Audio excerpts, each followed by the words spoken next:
Oke, assalamualaikum warahmatullahi wabarakatuh. Kembali lagi bersama saya Audian Kuresa Putra di Sekolah Cyber. Ya, di sini saya akan bagikan referensi terkait pembuatan server.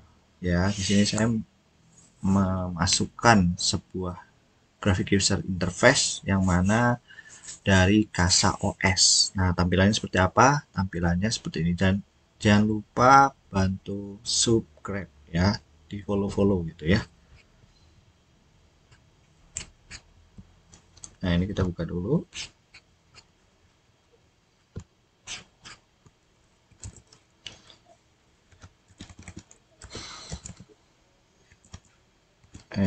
Kosong 1.10 titik berapa ya? 0.10. Oke. Oke, di sini adalah tampilan dari Casa OS, teman-teman ya. Di sini langsung include yang namanya jam, terus tanggal bulan, terus di sini ada sistem statusnya, CPU-nya dan RAM-nya gitu ya. RAM-nya saya di sini masih menggunakan 26%, CPU-nya 6%. Oke, by the way, di sini server yang saya gunakan adalah Raspberry Pi versi 4 ya, teman-teman. Jadi yang belum tahu model sebutannya apa ya, mini PC atau microcontroller juga bisa ya. Ini adalah Raspberry Pi ya, 4 model B gitu ya. Nah, seperti ini. Nah, ini server yang saya gunakan di rumah dengan memori sebesar 256 GB ya, dan eksternal yaitu 1 TB. Jadi eksternalnya mau saya gunakan sebagai penyimpanan model cloud ya, menggunakan Nextcloud. Nah, ini adalah tampilan dari Raspberry Pi gitu ya. Nah, ini sistemnya dan yang lain-lain. Nah, itu ada di sini gitu ya. Pokoknya modelnya seperti ini Raspberry Pi-nya gitu ya. Saya nggak bisa nunjukin fisiknya langsung karena udah saya masukin di server ya, di tempatnya. Nah, di sini ini adalah tampilan dari server saya sekarang gitu ya, yang tadinya cuma CLI sekarang udah GUI, Graphic User Interface, yang mana memudahkan saya dalam memantau data. Nah, ini ada beberapa yang sudah saya install kayak Portainer, Crossing ya, ada file, app store ya, modelnya sama aja ya. Nah, ini extensionnya gitu ya, 1 TB ya, galeri dan yang lain-lain ya, jadi lebih enak dilihat gitu ya. Dan misalkan mau nambah aplikasi tinggal bisa klik langsung aja App Store-nya gitu ya, tuh install yang lain-lain. Jadi modelnya udah container banget ya. Nah, nanti bisa menggunakan Portainer ini sebagai graphic user interface dari containernya gitu ya. Tuh. Nah, ini storage-nya gitu ya. Ini extension-nya gitu ya. Ini network statusnya, ethernya ether 0 ya. Ini widgetnya bisa kita nonaktifkan dan aktifkan gitu ya. Nah, itu default-nya gitu ya. Di sini juga ada account untuk loginnya gitu ya. Jadi kalau kita login seperti ini tuh ya.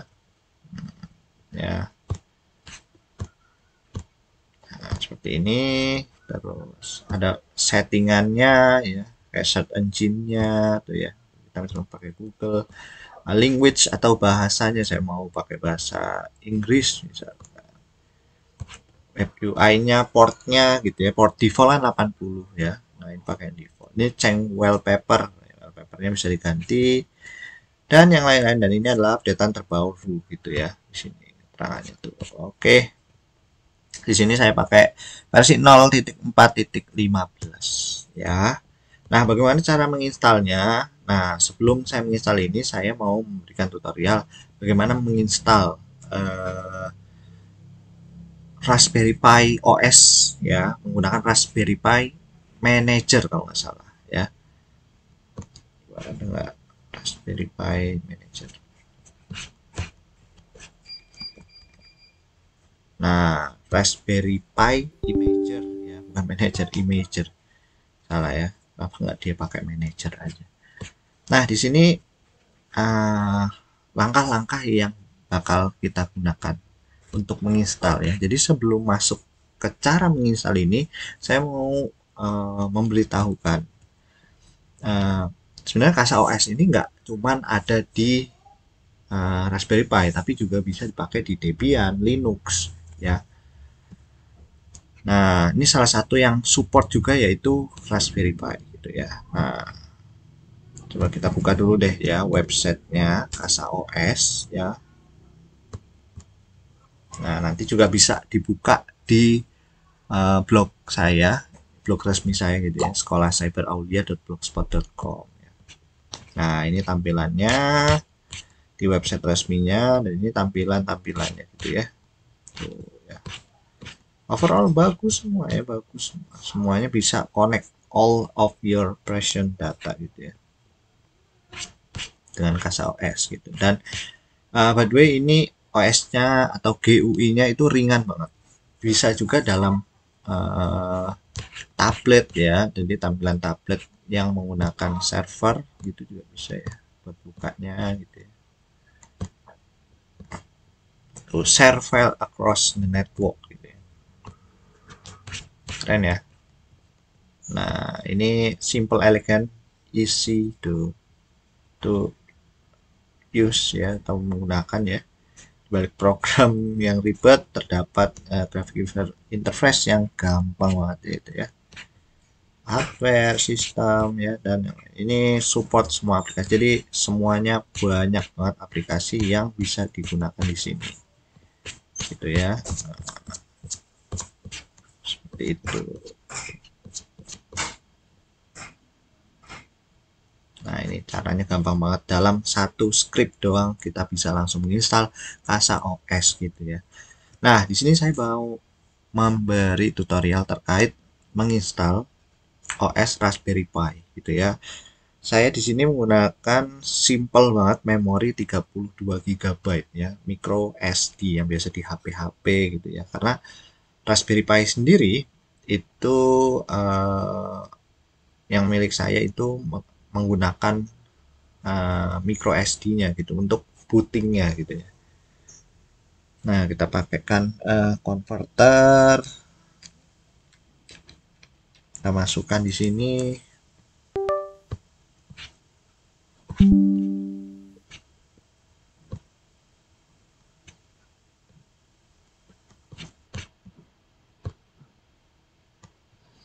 Nah, ini udah masuk ya disknya.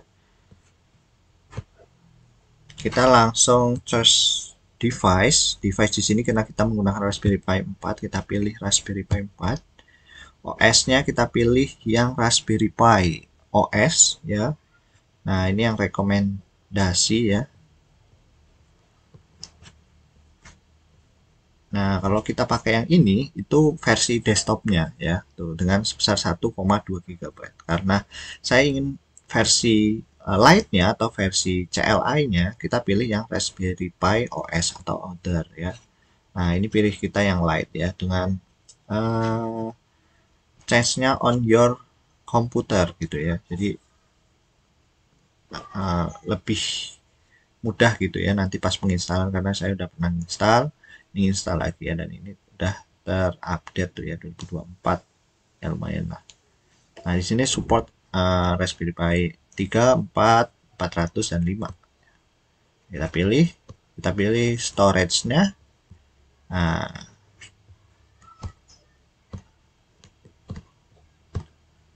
Nah, kalau sudah kita pilih next ya di sini ya.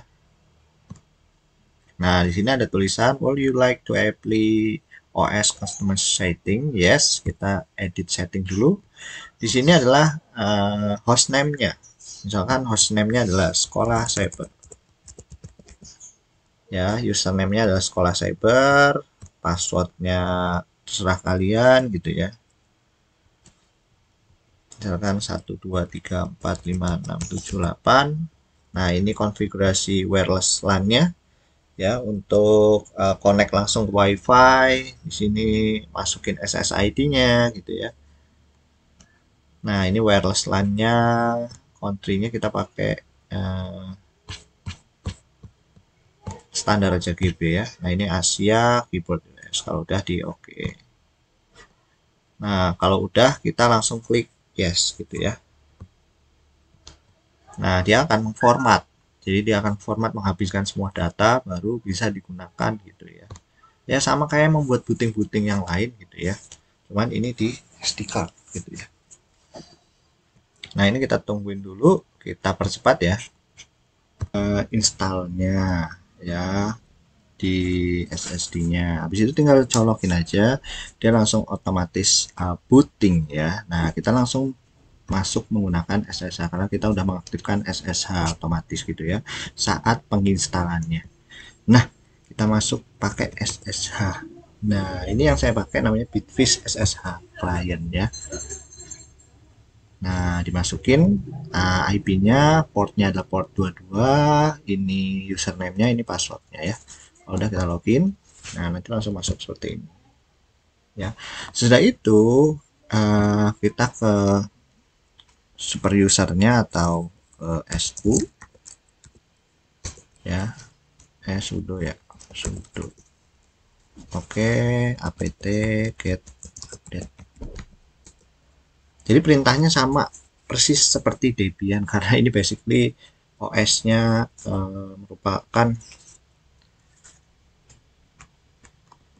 dari Debian gitu ya. apt get update.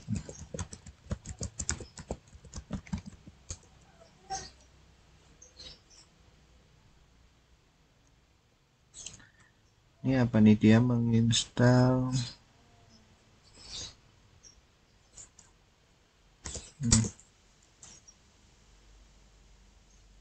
Python ya. Nah, menggunakan Bitfish SSH ini kita bisa remote desktop, kita bisa ke SFTP juga ya, secure ya. Nah, ini langsung kita panggil aja di sini IP-nya tanpa port ya. Nah, ini muncul seperti ini ya. Nah, kalau udah kayak gini tinggal config aja, misalkan config penambahan Nextcloud, penambahan aplikasi-aplikasi lain itu ada semua di App Store gitu ya. Kita contohkan di sini saya mau nambahin apa nih? Nambahin apa ya? Nah, ini ada autentikasi AdGuard Home.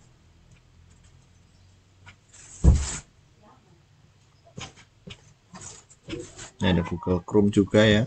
Jadi benar-benar GUI-nya keren lah ya.